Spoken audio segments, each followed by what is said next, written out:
The episode 6 time jump was to introduce Alicent and Rhaenyra's children as young adults, and then this time jump was to make those young adults adults. So it was important to age them up again and recast again to get them up to the appropriate age. So they're all in the 17 to 21 age range across the span of both families. Nephews?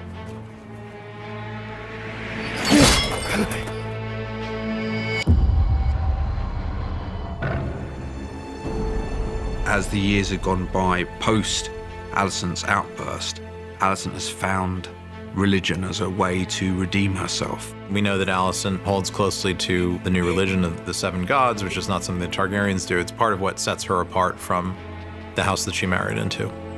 In the scene where Rhaenyra and Daemon return to King's Landing for the first time, they see a difference. And there were no words that were going to describe the difference. There was nothing in particular that they would point out to us. We figured out how to make it read immediately. The big thing is a giant 7-pointed star that's hanging in the main hallway. Gaudy, if you ask me. I would say it's nice to be home, but I scarcely recognize it.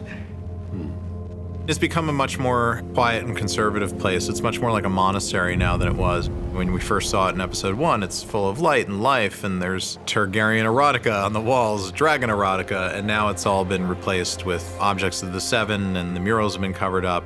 8 is essentially set in a hospice. The whole episode is essentially sitting by the bedside of a loved one who's dying. Father? The dramatic tension of this episode does not happen until Viserys shows up in that throne room, because the thinking when Rhaenyra is standing there is it's a farce. Corlys has been potentially fatally wounded. Nobody knows whether or not he's going to survive, so there's now a question mark about who's going to take on the Driftmark throne. It's within Alicent's motivation to want Lucerys to be deposed because it disempowers Rhaenyra's side of the family, and he's a bastard anyway, so what is he even doing there? And to give Vaemond power, because if Vaemond takes power, then he owes the Greens, and the Valyrian fleet will all go with them. I do not understand why petitions are being heard over a settled succession. Vaemond, one of those guys who's not particularly likable, but he always tells the truth, and he can't help it and he can't stop himself. For that reason, he's never really got very far in life. And yet, suddenly, in episode 8, he finds himself possibly in line to inherit the Driftmark throne.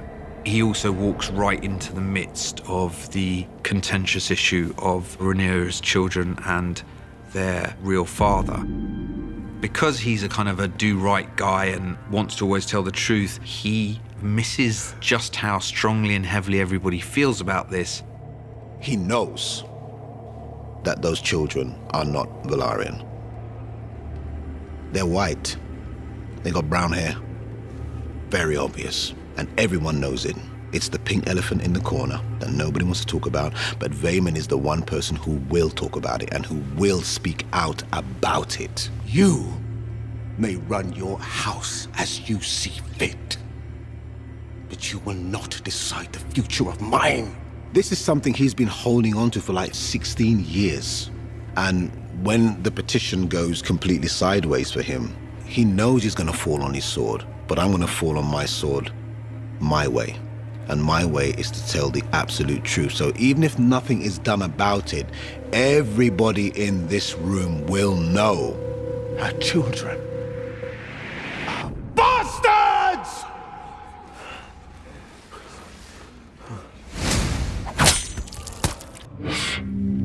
Vaemond becomes actually kind of a sympathetic character in that moment. He goes out with a bit of honor.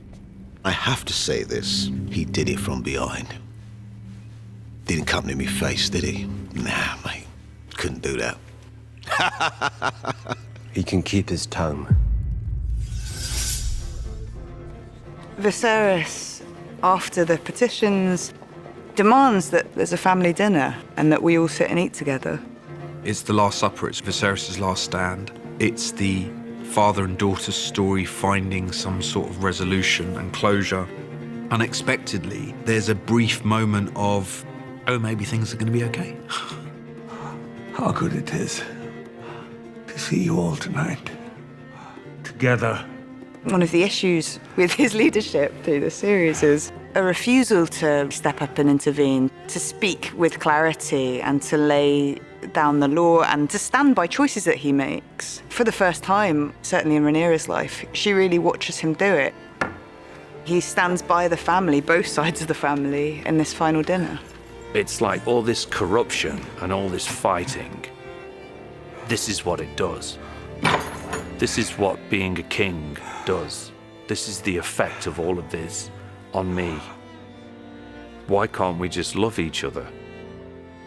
It sounds really naff, but it's like, why can't we just love each other? Why can't we just make this work?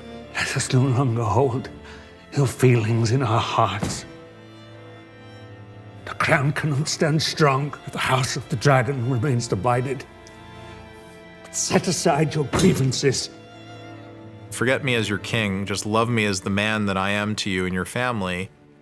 If not for the sake of the crown, and for the sake of this old man.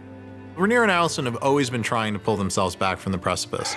The idea is that they never really wanted to get into this rivalry together, but they were driven there by the patriarchy, by the men in their lives. And they have a real friendship and relationship and a real love for one another that might have gotten cold and stale over the years, but it did exist. And then as soon as Viserys leaves the room, the young kids who don't appreciate the history that has gone into this and what's at stake, kick it off again. His only purpose is to try his best to put the house right before he dies, which he feels like he does until he doesn't. This is a guy who was unwilling to make enemies of one side to do what was right. So a lot of things in his life went unsaid because he was trying to always tamp down aggressions. And it leads to this final moment where his final message is unclear. He's very ill, he was in a lot of pain, they put him on medication, and he wakes up in that middle of the night trying to have this unfinished conversation that he had with Rhaenyra, not realizing that the woman sitting at his side is not Rhaenyra, but Alicent. So he speaks to her as if she's Rhaenyra, and Alicent picks out words like Aegon and Prince, who is promised, and prophecy, and whatever, and doesn't understand all the context going back into it because she never heard the Song of Ice and Fire because she was never his heir. Don't take milk of the poppy and then impart really important information just before you die. That's the learning curve on that one. So it is a bit of a tragic end, but it goes to the idea that this prophecy is a bit of gossamer sliding through your fingers and it's hard to grasp all at once. And also his lack of dealing with the issues at hand at his court that he was responsible for during his life. I don't think he ever wanted to be king. It's a burden. He's just doing a duty. He was too human to be king. It was genuinely touching watching Paddy die multiple times from multiple different angles. When he takes his last breath, he maybe feels like he's done all he can and he's put his house right. He did his best. He'd kept this secret belief in the prophecy and kept that with him until the day he died. And that's all he could do. In some respects, he wasn't the right man for the job. But in history, he kind of was the right man for the job, 200 years later. So he does have a legacy.